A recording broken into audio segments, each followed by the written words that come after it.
नमस्कार दोस्तों, एक बार फिर से स्वागत है आपका अपने YouTube चैनल स्टडी विद लाडला में। और आज हम पढ़ेंगे कंप्यूटर की दूसरी क्लास, जिसमें कंप्यूटर का सामान्य परिचय। आज से हम basic fundamentals of computer start कर रहे हैं, जिसमें आपको कंप्यूटर के हिस्ट्री से रिलेटेड भी क्वेश्चन मिलेंगे, जिसमें हमें जनरेशंस ऑफ कंप्यूटर यानी कंप्यूटर की पीढ़ियां भी पढ़नी पड़ेंगी। कंप्यूटर की जितने भी हमारे इक्विपमेंट हैं, जैसे input device, output device, processing device, storage device, memory, ये सारी चीज़ें अब हम शुरू करने जा रहे हैं। तो आज की क्लास है वो बहुत ही इंपॉर्टेंट और महत्वपूर्ण क्लास है, तो प्लीज़ आप पूरी वीडियो देखना और लास्ट तक देखना। एक क्वेश्चन वीडियो के अंत में जो आज पढ़ेंगे उसमें से पूछूंगा और मैं उम्मीद करूंगा कि आप कमेंट बॉक्स में आप मुझे सही आंसर दोगे। तो आज हम स्टार्ट कर रहे हैं कंप्यूटर। तो अपनी नोटबुक पेन लेके बैठ जाइए आप। कंप्यूटर, देखो दोस्तों, हम पहले पढ़ चुके हैं कि कंप्यूटर से पहले किन किन चीज़ों से हमें गुजरना पड़ा था, और आज हम पहुंचे हैं कंप्यूटर पे। तो आपको सबसे पहले पता होना चाहिए जो कंप्यूटर है ना, उस शब्द की उत्पत्ति कहाँ से हुई थी। तो याद रखना दोस्तों, ये जो कंप्यूटर शब्द है इसकी उत्पत्ति हुई थी कंप्यूट शब्द से। किससे? कंप्यूट शब्द से। याद रखना दोस्तों, कंप्यूटर शब्द की उत्पत्ति हुई थी कंप्यूट शब्द से। कंप्यूट, ठीक है। ये जो कंप्यूट शब्द था ये लैटिन भाषा का शब्द था, लैटिन भाषा का। प्रश्न सीधा आ जाए कि कंप्यूटर शब्द की उत्पत्ति किस भाषा से हुई, तो लैटिन भाषा के कंप्यूट शब्द से। आपको याद रखना है दोस्तों, जो कंप्यूट शब्द होता है इसका अर्थ क्या होता है? इसका अर्थ होता है गणक। कंप्यूट शब्द का अर्थ होता है गणक। गणक मतलब क्या? गणक का मतलब होता है गणना करने वाला, गणना करने वाला। याद रखना, कंप्यूटर शब्द कंप्यूट शब्द से बना, लैटिन भाषा के। उस कंप्यूट शब्द का अर्थ होता है गणक। गणक का मतलब होता है गणना करने वाला। इसीलिए हमारे कंप्यूटर को हिंदी में क्या कहा जाता है मित्रों? दोस्तों, हिंदी भाषा में हमारे कंप्यूटर को कहा जाता है संगणक। ये भी याद रखोगे। ये बिल्कुल बेसिक और सामान्य बातें हैं कंप्यूटर से रिलेटेड, आपको याद रखनी है कि कंप्यूटर को हिंदी में क्या कहा जाता है जी? संगणक कहा जाता है। अब देखो, कंप्यूटर से रिलेटेड और किन किन बातों की हमें जानकारी होनी चाहिए। बिल्कुल बेसिक सा सिंपल सा एक क्वेश्चन बहुत बार आपने पेपर में देखा होगा कि कंप्यूटर का आविष्कार आपसे पूछे, कंप्यूटर का आविष्कार आपसे पूछे, कंप्यूटर का जनक आपसे पूछे, कंप्यूटर का पिता आपसे पूछे, कंप्यूटर का पितामह आपसे पूछे, आधुनिक कंप्यूटर का जनक, आधुनिक कंप्यूटर का जनक आपसे ये सारे क्वेश्चन घुमा फिरा के एग्जामिनर पूछ सकता है। सबका आंसर आपको एक ही पता रखना है, और मेरे को विश्वास है कि आप सबको इस क्वेश्चन का आंसर पता भी होगा। सबने नाम सुना है बचपन से कि कंप्यूटर का आविष्कार किसने किया था जी? चार्ल्स बेबेज ने। किसने?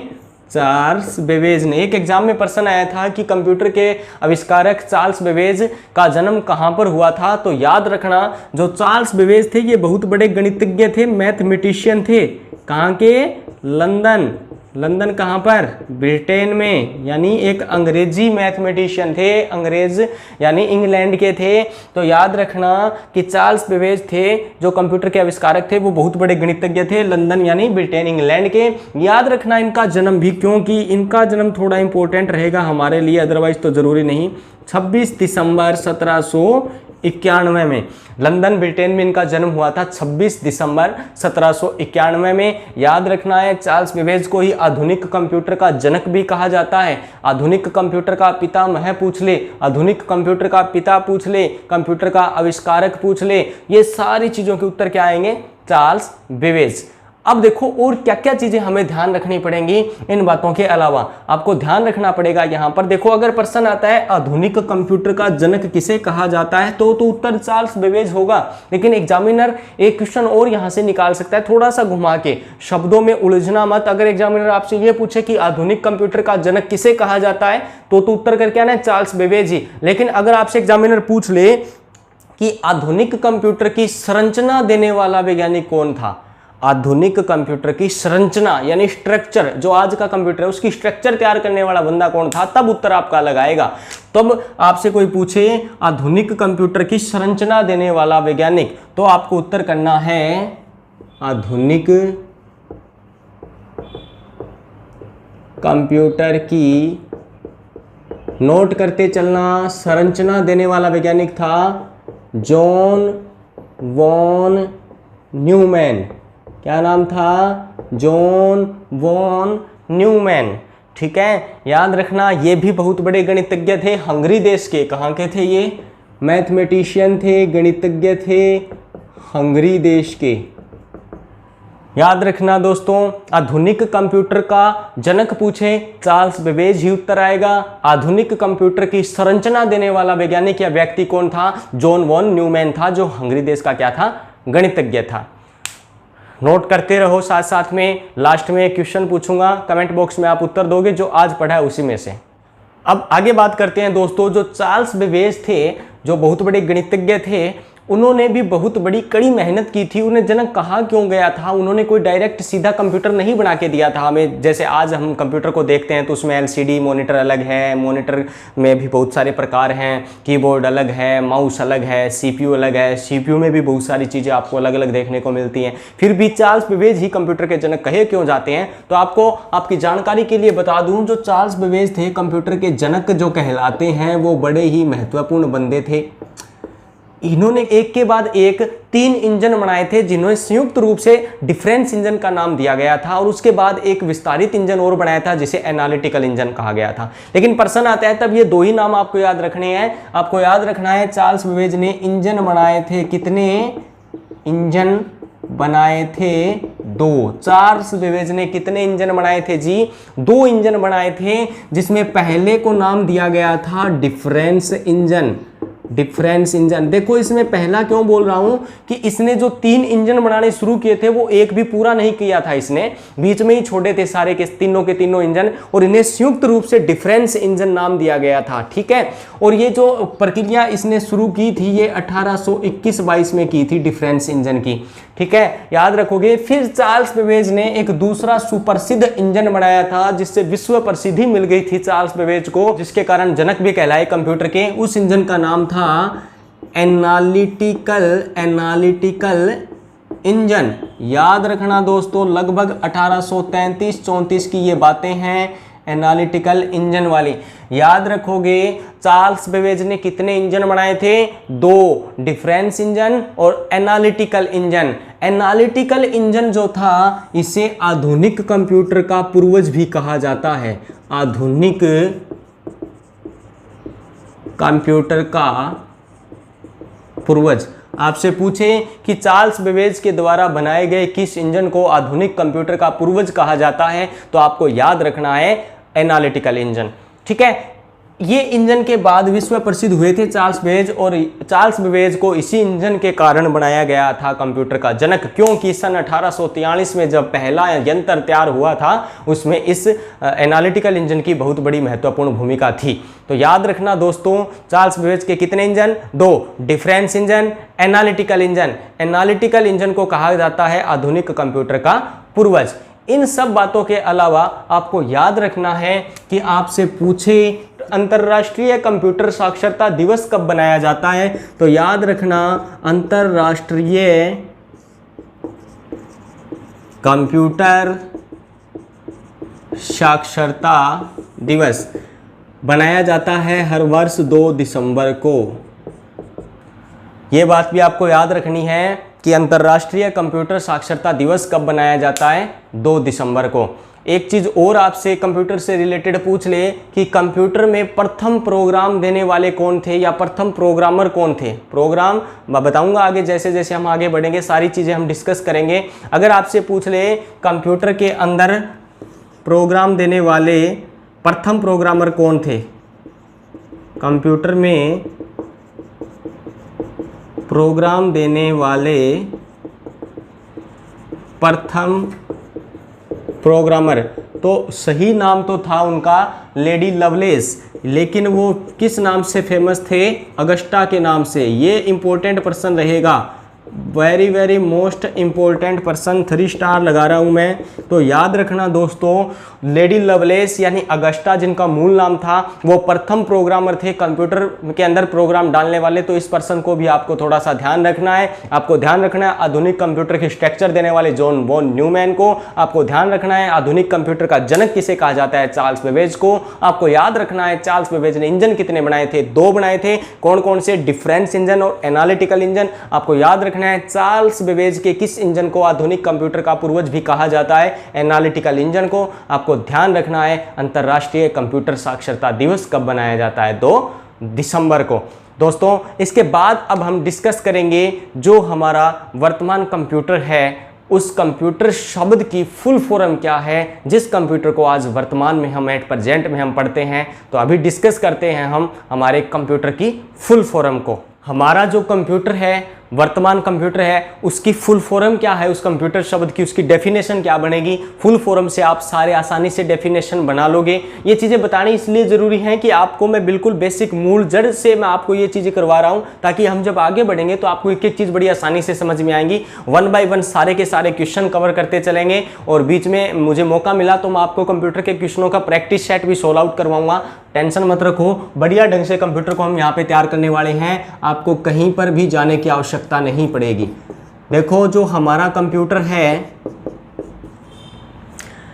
वो कंप्यूटर शब्द में ही कंप्यूटर के एक एक 1 बाय 1 कैरेक्टर अगर आप उठाते हो तो पूरी फुल फॉर्म, डेफिनेशन, कंप्यूटर क्या है, सारी चीजें इसी में छुपी हुई है। तो देखो जल्दी से, सी मतलब कॉमनली मतलब सामान्यता, ठीक है। ओ यानी ऑपरेटेड, ऑपरेटेड मतलब संचालित, कोई चीज को संचालित करना, किसी का संचालन करना। मशीन को आप मशीन बोल सकते हो, आप यंत्र भी बोल सकते हो। पी का मतलब यहां पर पार्टिकुलर्स, मतलब विशेष, कोई चीज विशेष रूप से हो ना, उसके लिए यूज करते हैं पार्टिकुलरली। यू मतलब यूज या यूजफुल, एक ही बात होती है, उपयोग या उपयोगी, ठीक है। इन शब्दों के अंदर ही कंप्यूटर के बारे में पूरा का पूरा विस्तृत वर्णन हो जाएगा। तो आपको ध्यान रखना है। टी का मतलब यहाँ पर ट्रेड, ट्रेड को आप बोल सकते हो ना व्यापार या व्यवसाय, व्यवसाय। देखो यहाँ पर टी से ट्रेड बना सकते हो, टेक्निक यानी तकनीक भी बना सकते हो। तो एक ही बात है, कोई दिक्कत नहीं, आपको समझने की जरूरत है। ये नहीं कि इनमें से पर्सन आएगा, कतई भी इनसे आशंका नहीं है कि इन शब्दों से कोई पर्सन आएगा, लेकिन ये काम बहुत आएंगे। जिन बच्चों ने कंप्यूटर अपनी लाइफ में कभी नहीं पढ़ा ना, उनके बहुत काम की चीजें हैं ये। तो थोड़ा सा ध्यान से देखना है आपको। ई से एजुकेशन, एजुकेशन को आप क्या बोलते हो जी, शिक्षा। आर से आप रिसर्च, RESEARCH, रिसर्च मतलब खोज या अनुसंधान, ठीक है दोस्तों। खोज या अनुसंधान में ना चिकित्सा भी आता है, साइंस यानी विज्ञान भी आ जाता है, ठीक है। तो थोड़ा सा आपको यहाँ पर देखो, अगर हम कंप्यूटर शब्द की फुल फॉर्म देखते हैं तो आपको पता लगता है कि कंप्यूटर है क्या, असलियत में कंप्यूटर चीज क्या है, जिसका उपयोग हम कहाँ कहाँ पे कर रहे हैं।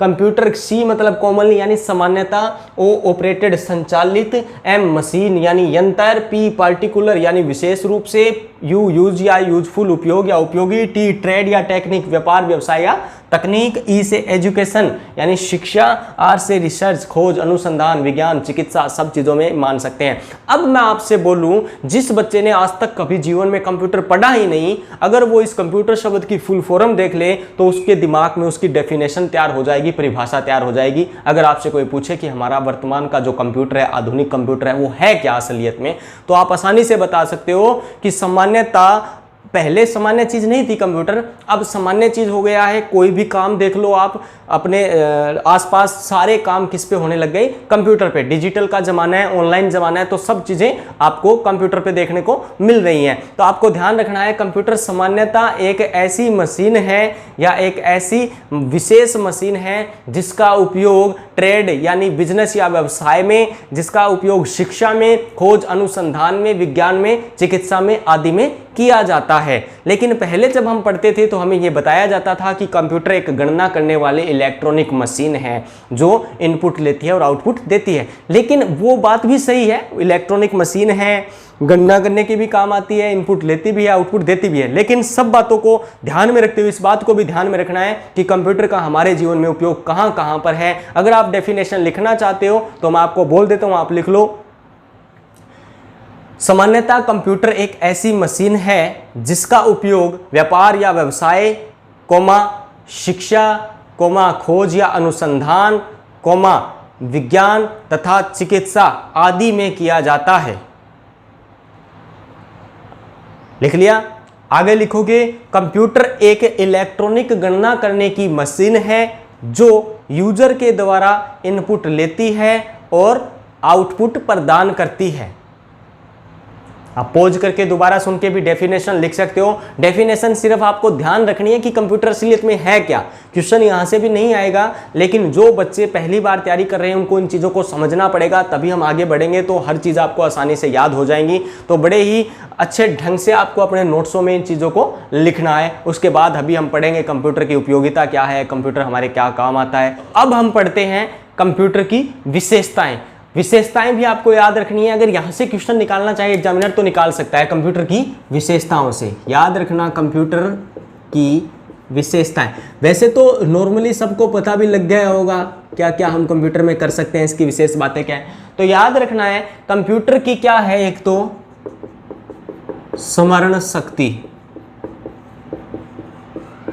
ठीक है। मेमोरी पावर है कि नहीं कंप्यूटर में। आप आज कोई चीज अपने कंप्यूटर में डाल के इंस्टॉल करके डाउनलोड करके अपलोड करके छोड़ दो और उसे आप जब चाहो आप उसे खोज सकते हो, वहां से निकाल सकते हो। कंप्यूटर के अंदर क्या है, स्मरण शक्ति है, संग्रहण क्षमता, स्टोरेज कैपेसिटी आप बोल सकते हो, संग्रहण अक्षमता, यानी आप कितने भी भारी भरकम डेटा अपने कंप्यूटर में क्या करवा सकते हो जी, स्टोर करवा सकते हो बिल्कुल कम खर्चे के अंदर। तो स्मरण शक्ति।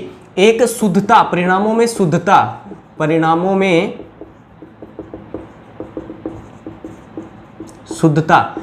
आप कभी भी कंप्यूटर में 2 गुणा 2 इनपुट कराओगे तो 4 ही आउटपुट देगा आपको। यानी कभी भी आप उम्मीद मत करना जिस तरीके का इनपुट आपने उपलब्ध करवाया है उसका एकदम एक्यूरेट आउटपुट आपको उपलब्ध करवाता है आपका कंप्यूटर, जिसके परिणामों में हमेशा शुद्धता मिलेगी, कभी गलती नहीं करता कंप्यूटर। याद रखना परिणामों में शुद्धता के अलावा तीव्रता, कार्य को कंप्यूटर बड़े ही तेजी से करता है।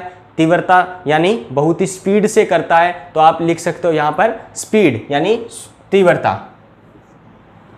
ठीक है। इसके अलावा और क्या क्या कंप्यूटर की विशेषताओं में आप देख सकते हो, व्यापक उपयोगिता, हर जगह कंप्यूटर यूज हो रहा है, चाहे वो शिक्षा का क्षेत्र हो, चाहे वो संचार का क्षेत्र हो, चाहे वो विज्ञान का क्षेत्र हो, चाहे वो चिकित्सा का क्षेत्र हो, चाहे वो शेयर मार्केट का क्षेत्र हो। व्यापक उपयोगिता का मतलब बड़े ही विस्तारित रूप से कंप्यूटर का उपयोग हमें देखने को मिल रहा है। तो आपको यहाँ पर कंप्यूटर की उपयोगिता को भी ध्यान में रखना है। लेकिन उपयोगिता के साथ दोष की अगर बात आए कंप्यूटर की, दोष यानी ये तो होगी विशेषताएं, लेकिन दोष आपसे पूछे तो कंप्यूटर क्या है, कंप्यूटर का आपको एक ध्यान रखना है, कंप्यूटर का आईक्यू लेवल अगर आपसे पूछ ले कि कंप्यूटर का आईक्यू लेवल कितना होता है, यानी इंटेलिजेंस क्वांटिटी, यानी आपसे पूछे बुद्धिमत्ता क्षमता, या आपसे पूछे सोचने की शक्ति, आपसे पूछे कंप्यूटर में दोष क्या है, तो सोचने की शक्ति जिसे आप आईक्यू लेवल बोल सकते हो, वो क्या होता है जी,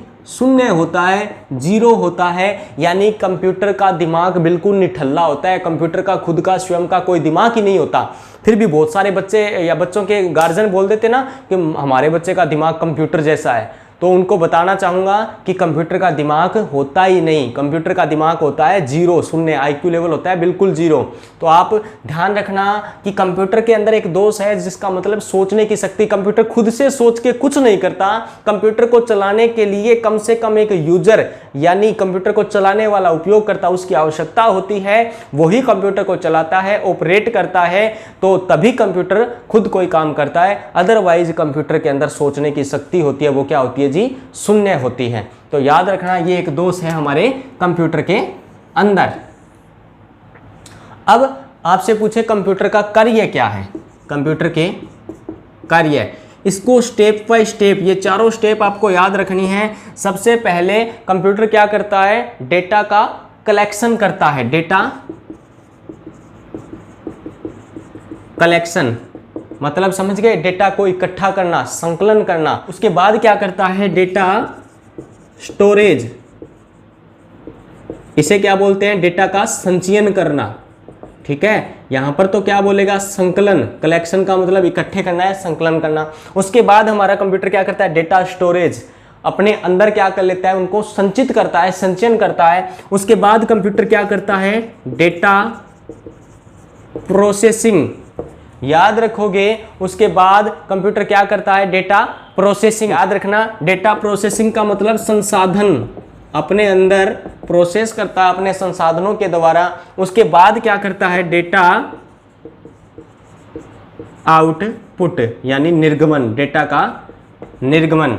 तो इन चारों को स्टेप बाय स्टेप, एक प्रश्न आया था जिसमें इनका क्रम पूछा गया था, तीर का निशान देखिए कि पहले कौन सा आएगा। ऐसे 4 क्रम पूछा जाते हैं ना क्वेश्चन एग्जाम में, तो इनमें ऐसे चारों को नाम जगह बदल बदल के पूछा गया था। तो आपको याद रखना है इनका सही क्रम क्या होता है। सबसे पहले डेटा कलेक्शन होता है, उसके बाद डेटा स्टोरेज होता है, फिर डेटा प्रोसेसिंग होता है, उसके बाद डेटा आउटपुट। भी याद रखनी है कंप्यूटर के कार्य करने की तकनीक का, ये आधुनिक कंप्यूटर के कार्य करने की तकनीक भी यही होती है।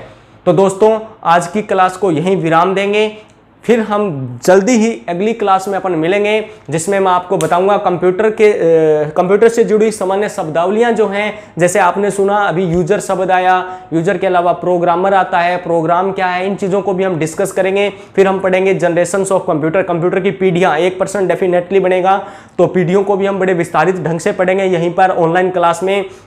तो दोस्तों आज की वीडियो का जो हमने अब तक पढ़ा उसका क्वेश्चन मैं आपसे पूछना चाहता हूं। ये क्वेश्चन आप मुझे कमेंट बॉक्स में उत्तर जरूर दोगे, मैं उम्मीद करूंगा कि आप सही उत्तर दोगे। तो आज की वीडियो का क्वेश्चन आप सबके लिए है कि मुझे आप बताओगे कि कंप्यूटर के अंदर प्रोग्राम देने वाले प्रथम व्यक्ति कौन थे। आप मुझे कमेंट बॉक्स में इसका उत्तर दोगे कि कंप्यूटर में प्रोग्राम देने वाले प्रथम प्रोग्रामर व्यक्ति कौन थे। आज की वीडियो में इतना ही, जल्दी मिलेंगे दूसरी वीडियो में। वीडियो को लाइक शेयर कमेंट करना मत भूलना और चैनल को सब्सक्राइब जरूर करना। धन्यवाद। जय हिंद, जय भारत।